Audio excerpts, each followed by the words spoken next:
Hello students. So in today's class we are going to discuss about the fourth chapter, atmosphere. So in the previous chapters which we have discussed and finished, you have read about what the lithosphere and hydrosphere in last videos or in last chapters. So what is lithosphere here? The outer part of the earth consisting of the crust and the upper metal. It is lithosphere. Coming to hydrosphere, all the waters on the earth's surface, like what? Like for example lakes, seas, and sometimes including the water which is consist on the earth's surface, such as clouds, ice, vapor. All this comes under the hydrosphere. So in this chapter we are going to read about the atmosphere.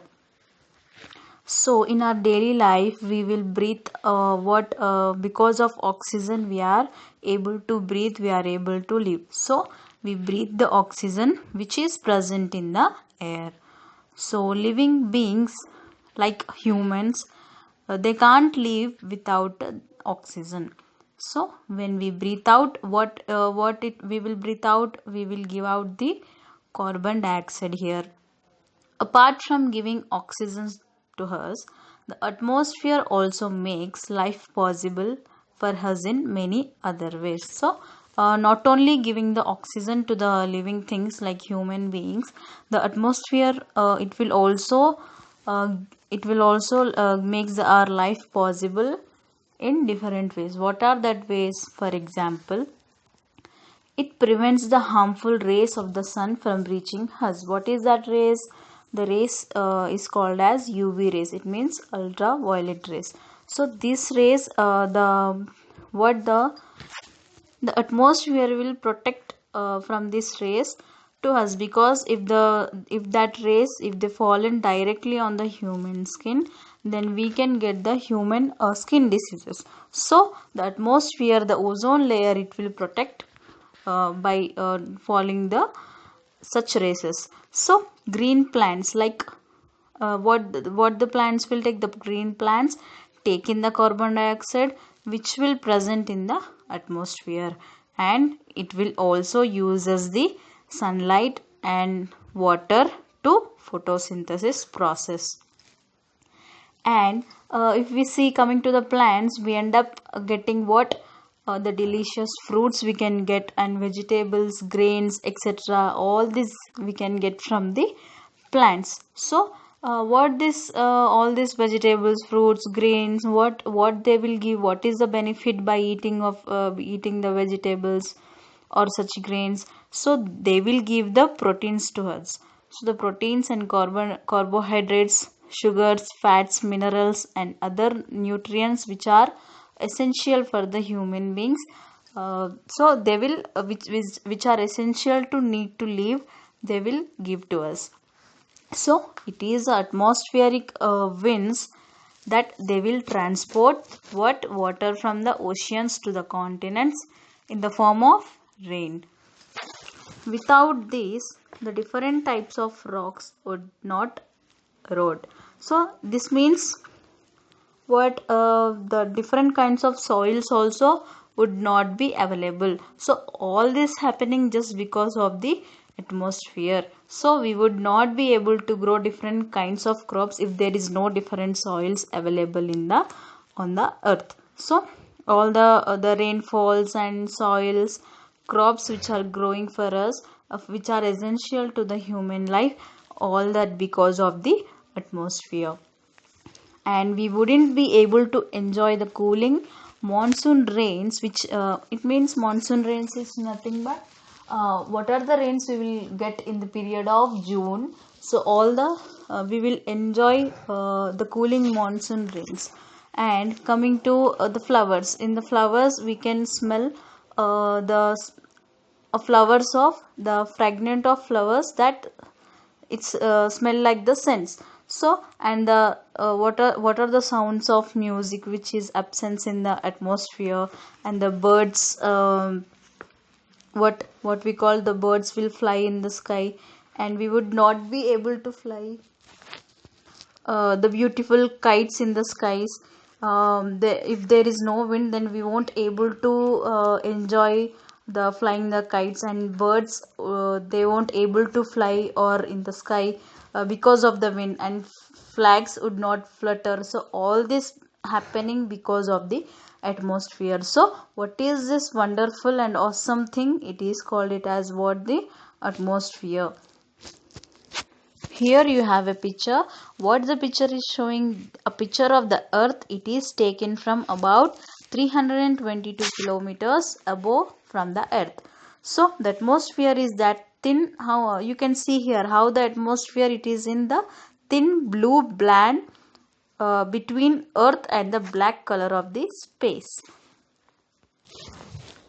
So here coming back to the topic, so the atmosphere is a, we can call it as what? The sea of all the gases surrounding the earth. It means the atmosphere consists of many different gases.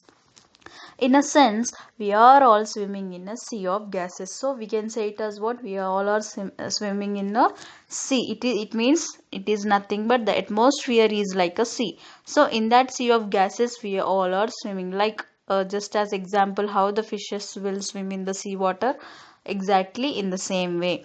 So when we compare it with the size of the earth, if we compare with the earth, the atmosphere is a very thin blanket surrounding the earth. We can see in the diagram which has shown before. So you can see in that how the atmosphere have a very thin layer and blanket it and it is completely surrounding to the earth. So the atmosphere is about 1000 kilometers thick. The National Aeronautics and Space Administration, it is nothing but NASA. It is the space agency of the USA, United States of America. So it has given the one of the description. What is that? If the earth were the size of the basketball, then what is atmosphere here? It is like a thin sheet of plastic which is surrounded complete the earth. So what the NASA is saying to us, if the earth will be a size of basketball, then the atmosphere will be like the thin sheet around the, it is like a plastic thin sheet around the earth. So being composed of gases, the atmosphere, it has all the properties of gases. So what is the atmosphere complete all the properties? All the gases are present in the atmosphere here. So it compresses and expands, and it has no shape because it is completely filled with the gases, and it doesn't have any particular shape here. So gas can be stuffed more and your cycle tube, this is a compression of the gas. So we won't able to see properly with our eyes to the gas. So it can be stuffed in your cycle tube. So there are many different types of gases which are present in our atmosphere. So how much? But oxygen is about how much percentage? 21 percentage in volume. And coming to nitrogen is about a 78% in volume. It means the nitrogen is more as we compare to the oxygen. It is dominating. So other gases are present in very small percentages in our atmosphere. So these include what? The argon, neon, carbon dioxide. Carbon dioxide is about a 0.03% by volume. And coming to other different gases like methane, ozone, etc. So all these gases which are present in our atmosphere, but some are in a large quantity, but some are in the less quantity by volume. So the water vapor accounts about 0.4% of volume in the atmosphere. So how much the water vapor it contains? 0.4% of volume water vapor is present in the atmosphere, but most of it is close to the surface only. So how much? Nearly it is within about 6 kilometers above to the earth, the water vapor it will be present. Yes, the water vapor is a gas. no, the clouds that you see in the sky are not water vapor. They are, which we see, the clouds in the sky, they are water droplets. And water vapor, it is a type of a gas. So apart from these gases, the atmosphere also consists of not only gases, but it also have the fine dust particles. So these are what we call it as, these are called particulates. The particulates may come from the what natural processes. For example, this sometimes the sandstorms will happen. It is happen over the deserts, and the natural forest fires will also happen. And it can be happen by the naturally, and it can be happen by the human activity also. So, for example, what like burning forest is burning petroleum, and industries which releases the pollution from their factories. So, industrial emissions which are there. So, with regarding all this, the what the dust particles they are containing in the atmosphere. So what this dust particulates, it can change the our atmospheric conditions that may be beneficial for life on the earths. So did you have ever seen a beautiful bright orange sun rises in the early morning and the sun sets in the evening? Have you ever seen? So the particulates in the atmosphere, they will cause that bright color. And the rainfall you love to play in, it means that everyone will love to play in the rainfall, and the stones which we collect to play, and the particulates make these also possible. The particulates can also cause problems, some of the problems like what, in the temperature, in the rainfall patterns, it can change because of this particulates. And for example, they can make it difficult for people who will breathe. And uh, it means the problems, what are the problems we are getting from these particulates? They can stop the breath of the persons, and they can settle on the leaves, and it can make difficulties to the plant uh, to breathe and for the process of the photosynthesis. Structure of the atmosphere. So we have seen no, how the interior part of the earth is divided from the different layers. So in the same way, just like the interior part of the earth is arranged as layers, same in the same way the atmosphere is also arranged in the different various layers. So it is also having different compositions. So can you imagine the layers? Is it not an easy job to study the structure of the atmosphere, which is very widely spread? So many of the scientists, they have done the researches about it, through what the air balloons, satellites, like this, etc. So on the basis of the chemical composition, what the researchers have decided, they have coming to the conclusion at last, the atmosphere is divided into two broad layers. What is that? First of all, homosphere, and second is uh, heterosphere. So first we will discuss about what is homosphere. So homosphere, it extends up to the height of 90 kilometers, and from about to the earth, it is up to the height of 90 kilometers, and it also consists of three layers. What is that?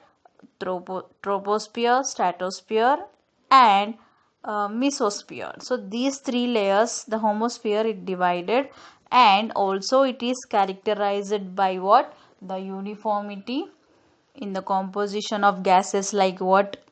Nitrogen, oxygen, carbon dioxide, argon, like these gases which are present in the homosphere layer.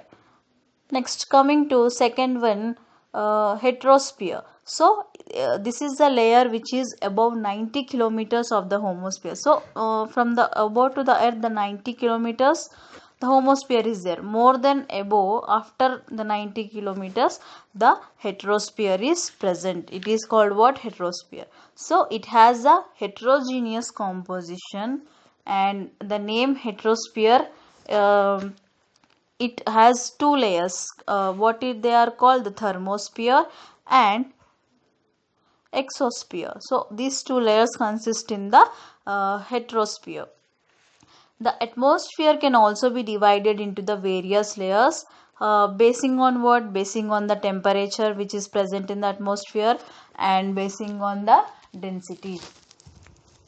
So now we are going to discuss about the five layers which are consist in the homosphere and heterosphere. The homosphere consists three layers and heterosphere consists two layers. So we will discuss first about the homosphere layers. First is troposphere. What is troposphere here? The troposphere, it is the lowermost layer of the atmosphere. So it also consists of the distance roughly to the height of how much? 8 kilometers, and it is near the poles, the north pole and south poles. So, and it also about the 18 kilometers at the equator. So the thickness of this layer, the troposphere, it is the greatest at the equator. Why? Because it has the heat. So the heat is transported to the greater heights by the convectional currents. So it consists about how much? The 75% of all the total gaseous mass of the atmosphere, and practically all the moisture and dust particles also present in this troposphere layer. So whether the phenomenon happens in this sphere, the temperature in this layer, it will decreases. So we go higher, which is known as what? The normal lapse rate. The condensation, evaporation, rainfall, cyclones, etc., all this will occurs in this troposphere layer only. Coming to second layer, stratosphere. So this layer, it will extends up to the height of 50 kilometers, and this layer is almost it is completely free from the clouds. It means there is no clouds, it is free from the clouds, and it is also associated whether any phenomenon or the making conditions most ideal for flying jet aircrafts. And one of the important main feature of this stratosphere is that it contains the ozone layer. So we already know about the ozone layer. Ozone layer, it will protect from the sun rays, which is not directly falling on the human beings. So this ozone layer will protect. So this ozone layer will consist in the stratosphere, and the temperature increases as there is increase in the altitude also. Altitude is nothing but relief. So coming to the next layer, it is mesosphere. So it extends up to the height of 80 kilometers, and the meteorites burn up as they entire the layer from the space, and the temperature will also starts decreasing with the increase in the altitude. It means in the relief, it will increases, the temperature starts decreasing here. Next, coming to the fourth layer, this fourth layer and fifth layer are the part of these are the layers under the heterosphere. So what is this fourth layer? Thermosphere. So this thermosphere, it extends up to the height of 400 kilometers. So in thermosphere, the temperature will rises very rapidly with the increase in the height also. And it also contains electrically charged particles, which we call it as what? Ions. And radio waves is also transmitted from the earth, and the earth reflected back to the earth by these ions only. So it is known as what? Ionosphere. So coming to the last layer, what is that? Exosphere. What is it? It is the uppermost layer of the atmosphere, completely upside layer of the atmosphere. So this is the highest layer, and very little is known about it. So in this class, in this today's class, we have discussed what is atmosphere and what are the gases and dust particles which are consist in the atmosphere, and also we have discussed about the structure of the atmosphere. So here you have a diagram, the structure of the atmosphere. The figure 4.2, it is showing the structure of the atmosphere. So first of all, downside we can see the sea level, and after that what we have the troposphere, stratosphere, mesosphere, thermosphere and exosphere. These are the 5 layers which are present, and up to how many kilometers you can see in the left side, and here downside you can see the temperature. So whatever we have discussed till now in the structure of atmosphere topics, so you can see practically in this, you can see very clearly in this picture in figure 4.2. So the remaining topics we will discuss in the next class.